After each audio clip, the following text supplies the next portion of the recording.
केंद्रीय गृह मंत्री अमित शाह ने कोलकाता में पश्चिम बंगाल की तृणमूल कांग्रेस सरकार के खिलाफ 14 आरोपों वाली एक चार्जशीट जारी करते हुए जोरदार हमला किया। उन्होंने कहा कि टीएमसी हमेशा विक्टिम कार्ड की राजनीति करती है और चुनाव आयोग के सामने बेबसी का नाटक करती है। शाह ने दावा किया कि अब बंगाल की जनता इस राजनीति को समझ चुकी है और आने वाले समय में इसे पूरी तरीके से खारिज भी कर देगी।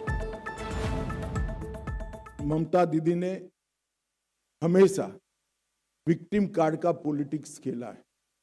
कभी पैर तुड़वा लेती हैं, कभी सिर पर पट्टी बंधवा देती हैं, कभी बीमार हो जाती है और कभी चुनाव आयोग के सामने बेचारा बनकर चुनाव आयोग को गालियां निकालती।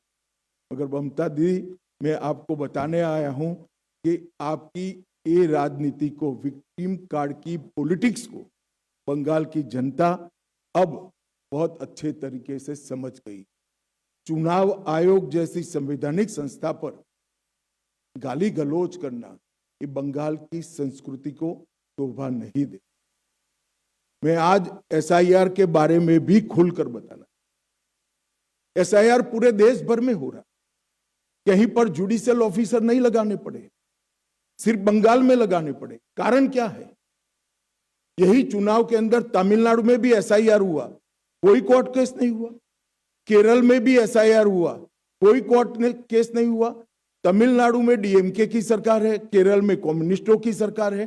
बंगाल में ऐसा क्या हुआ कि सुप्रीम कोर्ट ने जुडिशियल ऑफिसरों को लगाना पड़ा? इस बात का जवाब ममता बनर्जी ने बंगाल की जनता को दिया। केंद्रीय गृह मंत्री अमित शाह ने आरोप लगाया कि टीएमसी के शासन में राज्य में भय, भ्रष्टाचार और भेदभाव की राजनीति हावी है। उन्होंने कहा कि अब बंगाल की जनता को यह तय करना है कि वो भय का माहौल चाहती है या भरोसे की राजनीति।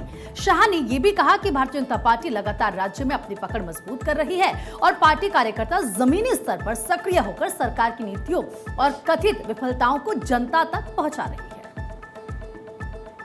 बंगाल जीतने के साथ ही एक बहुत लंबे अरसे के बाद अंग, बंग और कलिंग तीनों जगह एक पार्टी का शासन होने जा रहा है।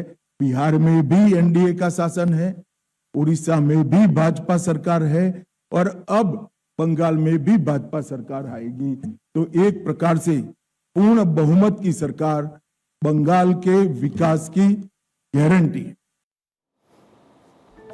अमित शाह ने पश्चिम बंगाल को औद्योगिक कब्रिस्तान बताते हुए आरोप लगाया कि राज्य सरकार तुष्टीकरण की राजनीति में लगी हुई है। उन्होंने कहा कि कट मनी और सिंडिकेट संस्कृति यहां आम बात बन चुकी है और सरकार इन पर ठोस कार्रवाई नहीं करती।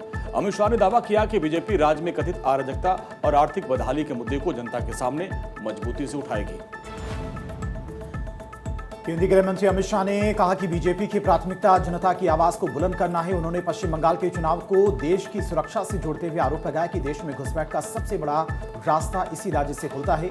टीएमसी पर निशाना साधते हुए उन्होंने कहा कि बीजेपी इस मुद्दे को चुनाव में प्रमुखता से उठाएगी और राज्य में बदलाव लाने की पूरी ताकत लगाएगी।